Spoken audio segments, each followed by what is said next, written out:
After all the grinding, we are finally here. We are going for the granite mole. Now, at the end of last episode, I said I'd explain this method a little bit more in detail. So some of you may already know how to do this, but for the ones who don't, I'll try and explain it as best I can. What you pretty much need is another account with 75 plus Slayer that has access to the toxic blowpipe as well as the serpentine helm. Both of them need to contain Zora scale so you can actually get the venom to kick in. What you want to do is you want to get the account down to one range by either going down to the Abbey Specs or using Sara Bruise. And then after you get down to one range, you want to lure about three to five gargoyles in this particular area and then hit them all once. After you've hit them all for at least one damage, the venom will eventually kick in. You have to keep track of how long it takes for the venom to actually kick in. If it takes about 3 to 4 plus seconds, it will be pretty much guaranteed a kill on your Ironman or your 10 HP account due to the fact that the gargoyles have really good HP restoration and it will probably heal up to full before the venom's kicked in that time. If, however, you hit a gargoyle and then the same tick or the tick after the venom kicks in, I wouldn't even try killing it on your Ironman account because it will be considered a shared kill, which means you won't get the drop and you're just gaining HP experience for no reason. Now right here, you can see our gargoyle kill log through the Ring of Wealth. It says we're on 3, but we've actually only killed 2. I threw a rock throwing hammer at one of the low ones just to see what would happen.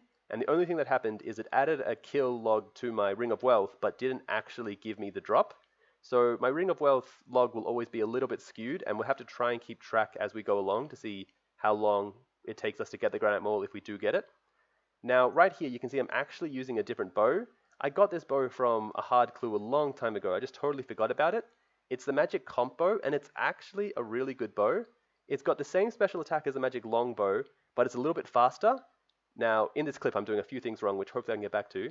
But it's not quite as fast as the magic short bow. However, it is about only 1 speed slower, so it's relatively good. And due to the fact that I don't have a magic short bow, it's not bad. It's even got a little bit higher range bonus, so, more higher chance to hit at least, or higher accuracy to hit, hopefully. Now, as you can see here, I haven't hit anything yet. And the 2 things I did wrong was, first off, I was specking with Rapid, which is terrible. And second of all, if you see the gargoyle, Venom hasn't hit it in a long time, and that's because I unaggroed it from Mr. No Clue. I was too far away when I actually originally attacked it, and I need to walk closer. Like, that's probably close enough. I should be specking with accurate, but I'm still learning. So I hit a 0 because it wasn't inaccurate. You don't always hit, even if it's inaccurate, but there's a lot higher chance. So another kill we got is a Pure Essence, which is really nice. As you saw in the last Wild Pie, or the last half of Wild Pie, we didn't even get a single kill, which is pretty bad. At least in this one, we got 2. Still not as good as I was hoping, but I mean, even if I had a magic short bow, I'd probably only get like 4 or maybe 5 more hits in, and they could have all been 0s as well. Obviously, it'd be better to have the magic short bow, but as I don't, this seems like an okay alternative. Now, at least I'm finally specking with accurate, which is good. We did get 1 kill here, but once again, you can hit 0, so it's a bit unfortunate. I'm still learning the method, and I've only been here for a little while. Like, this is obviously like, what, my 5th kill or something. Sadly, every kill is 1.3 HP experience, so eventually, if we keep, failing or, not getting the granite mole, we're going to have to look at the possibility of getting 11 HP, which would not be nice. So in this one, it looks like we were actually only able to get 1 kill as well. I don't actually have the coin overlay on yet, so I did get coins in that kill. I think I saw them on the corner of my screen. But we'll just be going through a few more kills, and I'll try and explain how it's all going. Now, I'm actually bringing Dwarven Stouts due to the reason that I didn't know that your combat stats and your non-combat stats were on different times to change. I think agility might be with your combat stats, but that's probably due to the fact that Abbey Spec slows it as well. I'm not entirely sure. So what I do is I drink the Dwarven Stout, and then as soon as my smithing goes down, I eat the wild pie so I can get the boost for a full minute. Now right here I'm being extremely greedy. Because I have 3 that are already lured, and I know that they're relatively safe due to the fact that the venom was a long time before kicking in, so I know they'll be my kill as long as I hit them. I don't wait for my spec to come back, and I eat the wild pie straight away, and I only had time for 1 special attack during this, and I didn't get a single kill. Like, it was a total waste of a wild pie, or half of a wild pie. But as you can see right there, on Mr. No Clue, I was able to get another one lured, so that's relatively nice. If, however, I'm trying to get another one lured, and I lose aggro from one of the other gargoyles, that gargoyle will never get poisoned again, which is really bad, because that means I then have to kill it manually on the other account, and with 1 range, that can take a while unless I bring super restores, which I obviously do eventually do. Now, right here, I got Rune Plate Legs, which is probably the best drop I've got so far. I mean, not that it matters, I really am only going for the Granite Mole.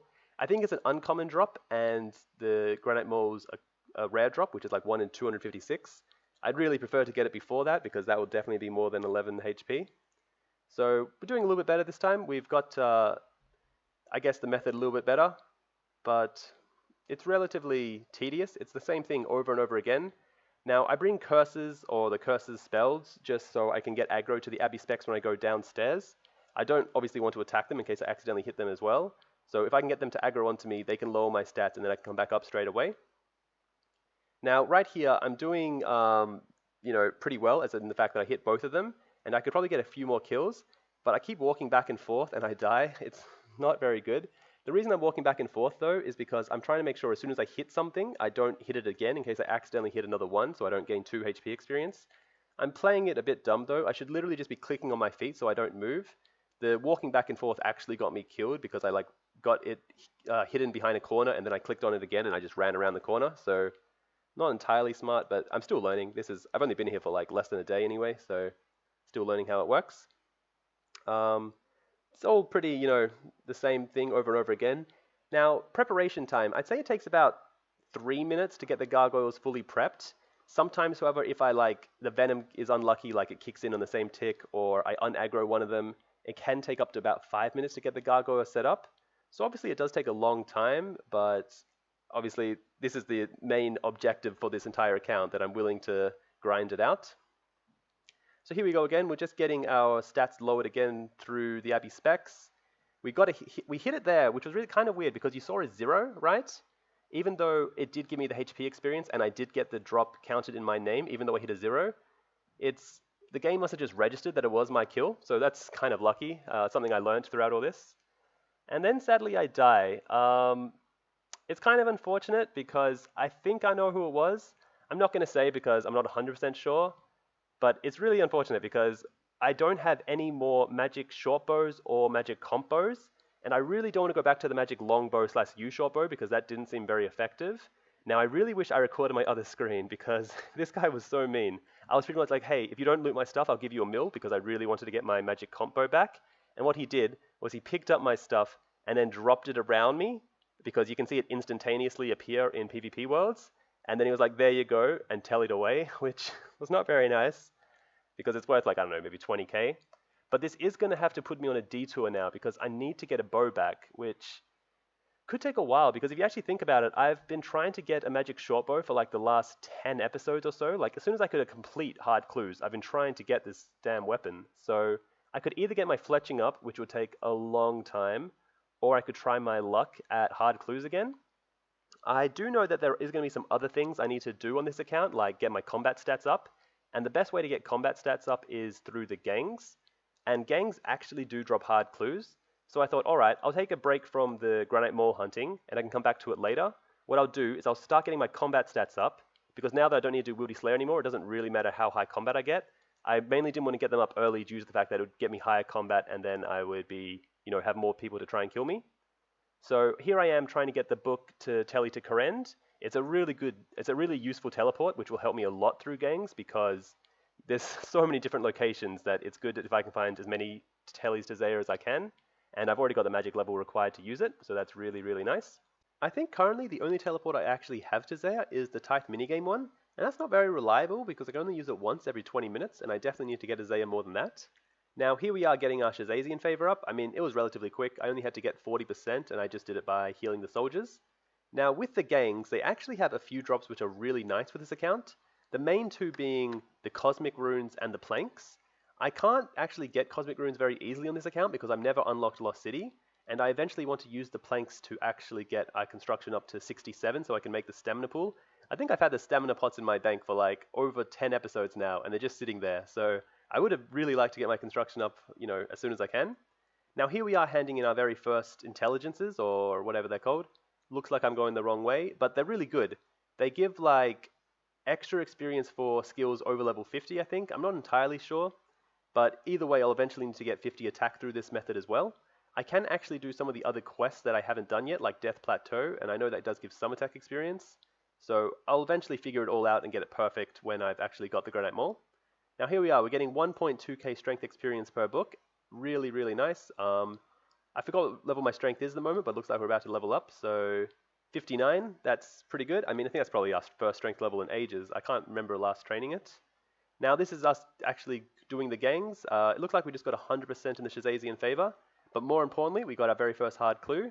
And the main reason we are here now is to get the hard clue so we can get one of our bows back and finally go back to Gargoyles and get the Granite Maul. It'll be so nice if we can just get the Granite Maul unlocked, preferably before 10 HP, I guess, but we'll see how it goes. There are some gangs that you can't do just due to the fact that they have a ranger or you can't set up the cannon. This one's relatively safe because even if there is a ranger, you can just protect range from behind the barricade and they can't get to you. Now, I'm going to end off the episode here, but if you do have any questions about the gargoyle method, feel free to ask. I'm sure I missed some important details. I was kind of just rambling as the episode went and hoping that I made sense. So, thanks for watching, and hopefully I'll see you guys next time.